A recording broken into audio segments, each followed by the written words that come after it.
சொல்லு. உங்களுக்கு எனக்கு ஒரு பெட்டு. பெட்டா? சரி சொல்லு, என்ன பெட்டு? நீங்க வெறும் வயிற்றுல எத்தனை பழம் சாப்பிடுவீங்க? வெறும் வயிற்றுலையா? வாழைப்பழம்னா ஒரு 3 பழம் சாப்பிடுவேன். சப்போட்டா பழம்னா ஒரு 10 பழத்துக்கு மேலே சாப்பிடுவேன்.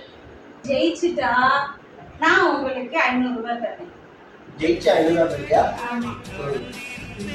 கேஸ் நான் ஜெயிச்சிட்டேன்னா நீங்க எனக்கு 1000 ரூபாய் தரணும். 1000 ரூபாய் தரணுமா? சரி, பெட் ஓகே, டீல் ஓகே. சாப்பிடவா? சாப்பிட்டா இப்போ எம்டியா இருக்கா வயிறு?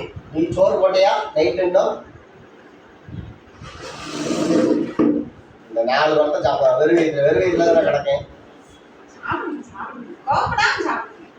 இதெல்லாம் பழம். எங்களுக்குலாம் பலாப்பழமே அவ்வளோ பெரிய பலாப்பழத்தை வைக்கலாங்க சாப்பிடுவோம்.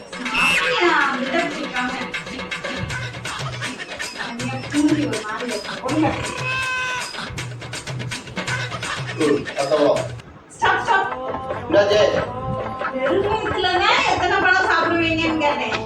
ஒரு பழம் உள்ளக்க போயிடுச்சு. இல்ல, ஒரு பழம் உள்ளக்க இருக்கு. அவ்வளவுதான், நீ தோந்துட்ட. ஓய், என்ன ஏமாத்தீங்களா நீ? என்ன அல்பாடே, ஒரு பழம் உள்ளக்க போயிடுச்சுனா அப்புறம் எப்படி அது வெறும் வயிறு ஆகும்? தோத்துட்ட நீ. கொண்டா 1000 ரூபாய். ஒத்த பழத்துக்கு 1000 ரூபாய் ஆயிட்டு போயிருந்தாங்க. சப்போட்டா ஒரு பழம் 1000 கொடுத்து வாங்க ஒரே அல்ல. சோத்துக்கு திண்டாடணும்.